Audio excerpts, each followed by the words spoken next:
In the small town of Riverbend, everyone wanted something. A better job, more money, respect, a second chance. But very few were willing to work for it. Ethan Parker was one of the many who always said, "One day, I'll make it." He said it to his family, his friends, and to himself in the mirror every morning. He wanted success badly. He wanted freedom. He wanted to prove he was more than just an average guy. But wanting, as Ethan would soon discover, is the easy part. Ethan worked at a warehouse, loading boxes onto trucks. The pay was just enough to get by. Every night, he'd come home exhausted, collapse on the couch, and scroll through social media, watching videos of people his age buying houses, starting businesses, and traveling the world.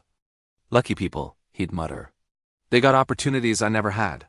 In his mind, success was something that happened to other people. One evening, during a break at work, Ethan noticed Marcus, a quiet, older guy who always worked in the corner. While others joked around on their phones, Marcus was always reading a book or typing on a small laptop. Ethan got curious and asked, "Man, what are you always working on?" Marcus just smiled and said, "My future." Ethan laughed. "After this job, I'm too tired to even think." Marcus looked at him, and his next words would change everything. "Being tired is normal. Quitting on yourself is optional." Weeks passed, but that sentence echoed in Ethan's mind. One Friday night, he was at a bar with his friends. They were all talking about their dreams, starting businesses, moving to a big city, becoming financially free. The passion was there. The complaints about how hard life was were there. But when the conversation shifted to taking action, learning new skills, waking up earlier, cutting out distractions, the room went silent. Someone finally broke the silence, saying, "Yeah, but that's just too much work." In that moment, Ethan realized something deeply uncomfortable. They all wanted change, but none of them wanted the effort that came with it. That night, instead of turning on the TV, Ethan opened his laptop. He found a free online course in digital marketing, something he'd always been curious about. The first week was brutal. He was tired, confused, and wanted to quit. Every excuse popped into his head. "I worked all day. I deserve a break. I'll start tomorrow." But then he heard Marcus's voice again. "Quitting on yourself is optional." So Ethan kept going. He started waking up an hour earlier. He studied during his lunch breaks. He stopped binge-watching shows and scrolling endlessly. While everyone else relaxed, Ethan worked.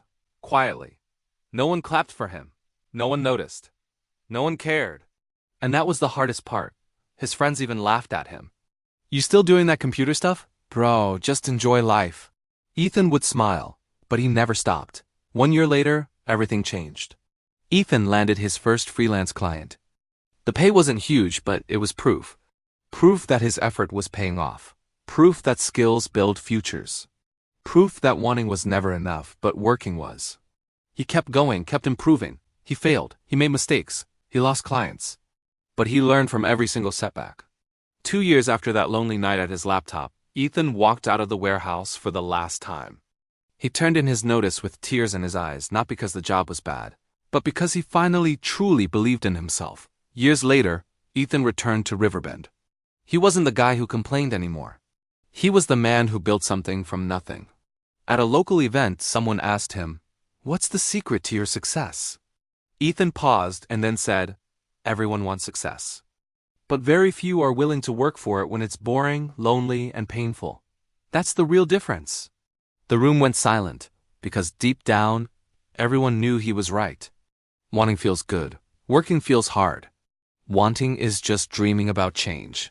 Working is sacrificing your comfort for your growth. Wanting asks, "Why me?" Working asks, "What can I do today?" Your life doesn't change when you want it to. It changes when you work for it, especially on the days you don't feel like it. And that's the powerful lesson Ethan learned. Dreams don't respond to desire, they respond to discipline. If you want a different life, don't just want it. Work for it. Thank you for watching, and don't forget to subscribe for more stories like this.